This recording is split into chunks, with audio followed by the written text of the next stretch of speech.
You know the words, you've studied the vocabulary, so why can't you hear them? Here's the secret.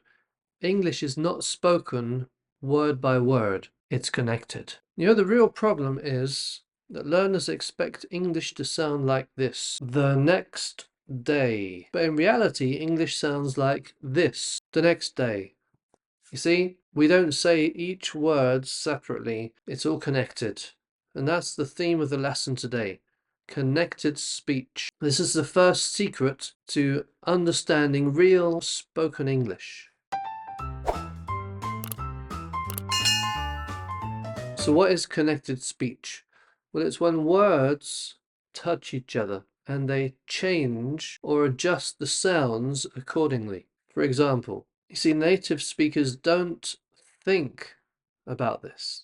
It just comes naturally. English is spoken in sound groups, not individual words.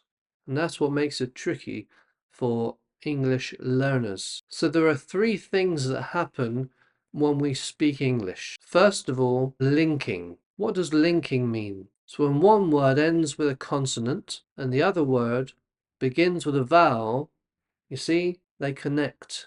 Connected speech. They roll into each other. For example, the phrase pick it up. Easy. But we don't say pick it up when we're speaking natural English.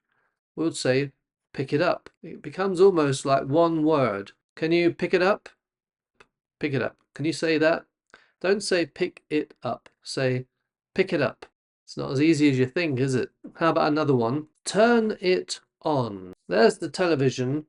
Turn it on. How do we say it? Naturally. Turn it on, please. How about that? Connected speech. And understanding this and applying it can help us to become fluent, and not just speaking, but understanding as well. And that's really important. So that's linking. Second thing, sometimes sounds disappear in connected speech. One example of this is next day. The T in the middle can often disappear when native English speakers are talking.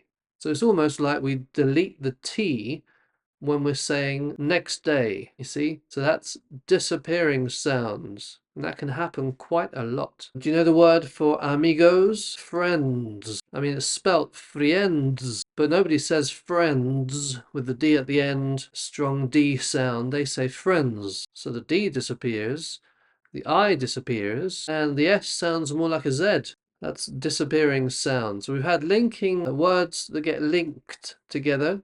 We have disappearing sounds, and there's one more important part of connected speech. Sounds that change. That's something else that happens often in English, or often if we say it naturally. So sometimes sounds change to make saying things a bit easier for native speakers, but harder for learners. Here's an example. You have 10 bikes. Now, how does a native English speaker say 10 bikes? Do we say that? We don't.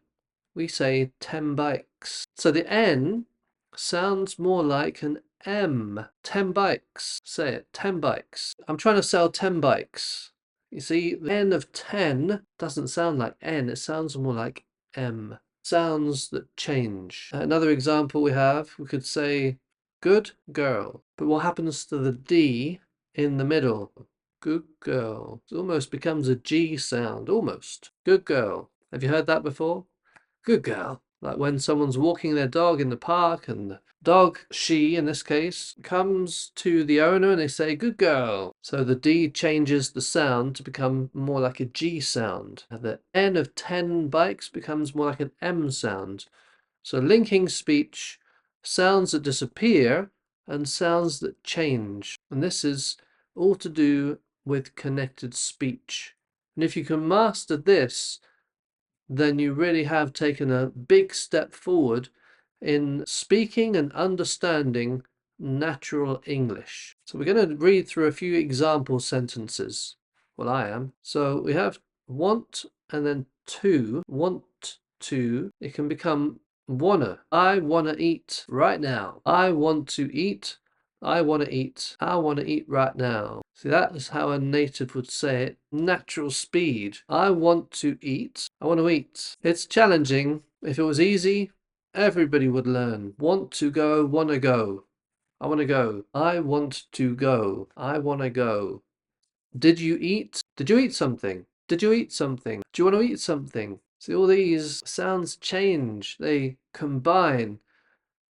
There's all kinds of things happening, things that don't seem to fit into the structure that people teach you in a school.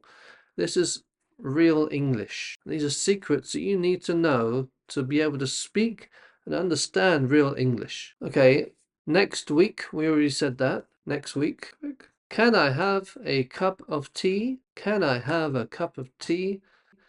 Can I have a cup of tea? Can I have? Kind of molds together.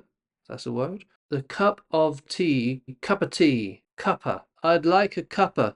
Give me a cup of tea. And that's how people say it naturally. Do you want to say it? Go on. You can do this. So have. Can I have a cup of tea? What are you doing? What are you doing? What you doing? What you doing? So you lose the G on the end of doing, and what are you becomes what you doing. So that's connected speech, isn't it? Natural English. Give me a minute. Just give me a minute. But we don't say give me a minute, do we? A native speaking English person will say give me a minute. Give me a minute. So give me becomes gimme.